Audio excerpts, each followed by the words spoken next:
ओम गण गणपते नमो नमः। संक्षिप्त शिवपुराण वायु संहिता पूरब खंड अध्याय 29 जगत वाणी और अर्थरूप है।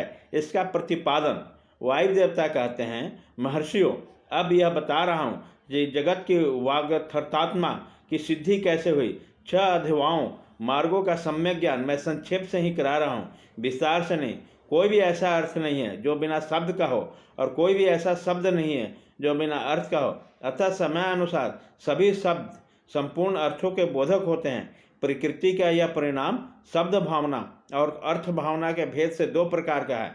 उसे परमात्मा शिव तथा पार्वती को प्राकृतिक मूर्ति कहते हैं। उसकी जो शब्दमय विभूति है उसे विद्वान 3 प्रकार की बताते हैं, स्थूला, सूक्ष्म और परा। स्थूला वह है जो कानों को प्रत्यक्ष सुनाई देता है, जो केवल चिंतन में आता है, वह सूक्ष्म कही गई है। यह जो चिंतन की भी सीमा से परे है उसे परा कहा गया है। वह शक्ति स्वरूपा है, वह शिव तत्व के आश्रित रहने वाली पराशक्ति कही गई है।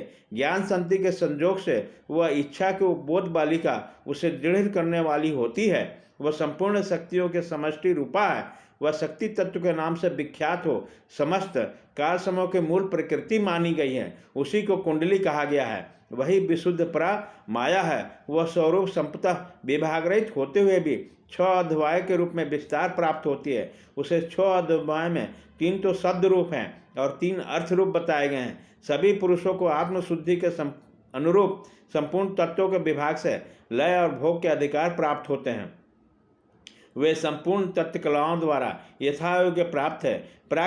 प्राप्रकृति के जो आदि में 5 प्रकार के परिणाम होते थे, वे ही निर्मिति आदि कल्याण हैं। मंत्राधवा, पदाधवा और वर्णाधवा ये तीनों अथवा शब्द से संबंध रखते हैं, तथा भुवनाधवा, तत्वाधवा और कलाधवा ये तीनों अर्थ से संबंध रखने वाले होते हैं। इन सब में भी परस्पर व्यापक भाव बताया जाता है।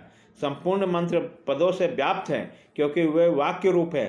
संपूर्ण पद भी वर्णों से व्याप्त है क्योंकि विद्वान पुरुष वर्णों के समूह को ही पद कहते हैं। वे वर्ण भी भुवनों से व्याप्त हैं क्योंकि उन्हीं में उनकी उपलब्धि होती है।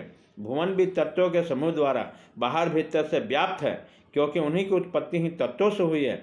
उन कारणभूत तत्वों से ही उनका आरंभ हुआ है। अनेक भुवन उनके अंदर ही प्रकट हुए हैं। उसमें कुछ तो पुराणों में प्रसिद्ध है। अन्य भुवनों का ज्ञान शिव संबंधी आगम से प्राप्त करना चाहिए। कुछ तत्व सांख्य और योग शास्त्रों में भी प्रसिद्ध है। शिव शास्त्रों में प्रसिद्ध तथा दूसरे का भी जो तत्व है वह सबके सब कलाओं द्वारा यथा योग्य व्याप्त है। प्राप्रकृति के जो आदि काल में 5 परिणाम हुए हैं वे ही निर्मिति आदि कलाएं हैं। वे 5 कलाएं उत्तरोत्तर तत्वों से व्याप्त है। अतः पराशक्ति सर्वत्र व्यापक है। वह विभाग रहित होकर भी 6 अध्यायों के रूप में विभक्त हैं। शक्ति से लेकर पृथ्वी तत्व पर्यंत संपूर्ण तत्वों का प्रादुर्भाव शिव तत्व से हुआ है। अतः जैसे घड़े आदि मिट्टी से व्याप्त हैं, उसी प्रकार ये सारे तत्व एकमात्र शिव से ही व्याप्त हैं, जो 6 अध्यायों से प्राप्त होने वाला है। वही शिव का परम धान्य है। 5 तत्वों के शोधन से व्यापिका और अव्यापिका शक्ति जानी जाती है। निर्मित कला के द्वारा रुद्रलोक पर्यंत ब्रह्मांड की स्थिति का शोधन होता है। प्रतिष्ठित कला द्वारा उससे भी ऊपर जहाँ तक अव्यक्त की सीमा है वहाँ तक की शोध की जाती है। मध्यवर्तनी विद्या कला के द्वारा उससे भी ऊपर विदेश्वर पर्यंत स्थान का शोधन होता है। शांति कला द्वारा उससे भी ऊपर का स्थान तथा शांतिता कला के द्वारा अध्वा के अंत तक शोधन हो जाता है। उसी को परम व्योम कहा गया है। ये 5 तत्व बताए गए हैं जिन्हें संपूर्ण जगत व्याप्त है। वही साधकों को यह सब कुछ देखना चाहिए। जो अध्वा को व्याप्ति को न जानकर शोधन करना चाहता है वह शुद्धि से वंचित रह जाता है, उसके फल को नहीं पा सकता। उसका सारा परिश्रम व्यर्थ, केवल नरक का ही प्राप्ति कराने वाला होता है।